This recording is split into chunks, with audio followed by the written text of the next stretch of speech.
S ವೀಕ್ಷಕರೇ, ನಟಿ ಹಾಗೆ ನಿರೂಪಕಿ ಅಪರ್ಣಾ ಅವರು ಈಗ ನಮ್ಮ ಜೊತೆ ಇಲ್ಲ.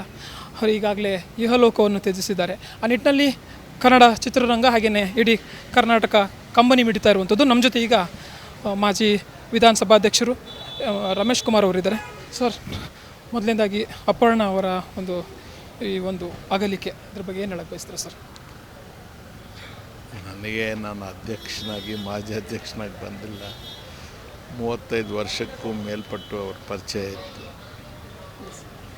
ಭಾಳ ನಮ್ರತೆ ಸರಳತೆಯಿಂದ ಬದುಕಿದ ಹೆಣ್ಮಗಳು, ಚೂರು ಅಹಂಕಾರ ಇರಲಿಲ್ಲ. ಕನ್ನಡವನ್ನು ಬಹಳ ಸ್ಪಷ್ಟವಾಗಿ ಉಚ್ಚಾರ ಮಾಡ್ತಾಯಿತ್ತು. ಭಾಳ ಆಸೆಗಳಿದ್ದಂಥ ಜೀವ ಎಲ್ಲ ಕಮ್ಮಿಗೋಯ್ತು. ಸಮಾಜಕ್ಕೆ ಲಾಸ್. ಮಾತು ಅಂತ ಬಂದರೆ ತಮ್ಮದು ಕೂಡ ಸಾಕಷ್ಟು ಭಾಷಣಗಳನ್ನು ನಾವು ಕೇಳ್ತಾನೆ ಇರ್ತೀವಿ. ನಾವು ಕೂಡ ನಿಮ್ಮ ಮಾತಿಗೆ ಅಭಿಮಾನಿಗಳು.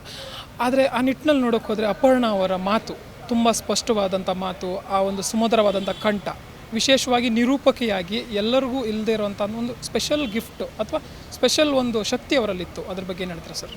ಬದ್ಧತೆಯಿಂದ ಆಡಿದ ಮಾತಿಗೆ ಗೌರವ ಹೆಚ್ಚಿರುತ್ತೆ, ಜನರಲ್ಲಿ ಮಾನ್ಯತೆ ಸಿಗುತ್ತೆ. ಕೃತಕತೆಯಿಂದ ಮಾತಾಡೋ ಮಾತಾಗುತ್ತಷ್ಟೆ, ಪದಗಳ ಜೋಡಣೆ ಆಗುತ್ತಷ್ಟೆ. ಹೃದಯ ಮಾತಾಡಬೇಕು.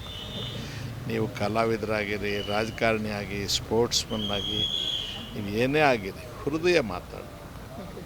ಸರ್, ಅಪರ್ಣಾ ಅವರು ಸಾಕಷ್ಟು ಸರ್ಕಾರಿ ಕಾರ್ಯಕ್ರಮಗಳು ಕೂಡ ನಿರೂಪಣೆಯನ್ನು ಮಾಡಿದಂಥವ್ರು. ಹಾಗೆಯೇ ಏನು ಆಕಾಶವಾಣಿ ಇರಬಹುದು, ಏನು ನಟಿಯಾಗಿ ಕೂಡ ಗುರುತಿಸ್ಕೊಂಡಂಥವ್ರು. ಏನು ಹೇಳ್ತಾರೆ ಸರ್ ಇದ್ರ ಬಗ್ಗೆ? ಅಂದರೆ ಸರ್ಕಾರಿ ಕಾರ್ಯಕ್ರಮಗಳಿಗೆ ನಿರೂಪಣೆ ಮಾಡೋ ವಿಚಾರವಾಗಿ ಎಲ್ಲರಲ್ಲೂ ಸಾಧ್ಯ ಆಗಲ್ಲ ಆ ವಿಚಾರ. ಎಲ್ಲವನ್ನು ಜವಾಬ್ದಾರಿಯಿಂದ ಮಾಡ್ತಾಯಿದ್ರು, ಬಟ್ಟಂಗಿತನ ಮಾಡ್ತಾ ಇರಲಿಲ್ಲ. ನನಗೆ ಯಾಕೆ ನಾನು ಇಲ್ಲಿವರೆಗೆ ಬಂದಿದ್ದೇನೆ ಅಂದರೆ, ನನಗೆ ಬಟ್ಟಂಗಿತನ ಮಾಡೋರು ಅಂದರೆ ವಿಪರೀತ ಸಿಟ್ಟು, ಅಸಹ್ಯ. ಆಕೆ ಆ ಥರ ಮಾಡಲಿಲ್ಲ. ತನಗೆ ಜವಾಬ್ದಾರಿ ಒಪ್ಪಿಸೋರು ಆ ಕೆಲಸವನ್ನು ಎಲ್ಲ ತಿಳ್ಕೊಂಡು, ಬ್ಯಾಕ್ಗ್ರೌಂಡ್ ಎಲ್ಲ ಪರಿಚಯ ಮಾಡಿಕೊಂಡು ನಂತರ ಮಾತಾಡ್ತಿದ್ರು.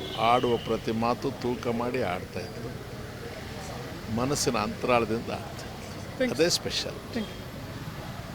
ಎಸ್ ವೀಕ್ಷಕರೇ, ಇದು ಮಾಜಿ ವಿಧಾನಸಭಾ ಸಭಾಧ್ಯಕ್ಷರು ರಮೇಶ್ ಕುಮಾರ್ ಅವರ ಮಾತು. ಏನು ಅಪರ್ಣಾ ಅವರ ಸಾವು ಈಗ ಸಾಕಷ್ಟು ಅಂದರೆ ನಷ್ಟವನ್ನು ಅನುಭವಿಸ್ತಾ ಇದೆ. ಕನ್ನಡ ಚಿತ್ರರಂಗ ಇರ್ಬೋದು, ಏನು ಕರ್ನಾಟಕ ಇರ್ಬೋದು, ಅವರು ಕೂಡ ಇದೇ ನಿಟ್ಟಿನಲ್ಲಿ ಮಾತಾಡೋದು. ಸಾಕಷ್ಟು ಜವಾಬ್ದಾರಿಯುತವಾಗಿ ಅಪರ್ಣಾ ಅವರು ಮಾತಾಡ್ತಿದ್ರು, ಕೇವಲ ಸ್ಪಷ್ಟವಾಗಿ ಅಷ್ಟೇ ಅಲ್ಲ ಅನ್ನುವಂಥ ಮಾತನ್ನು ಅವರು ಹೇಳಿದರು.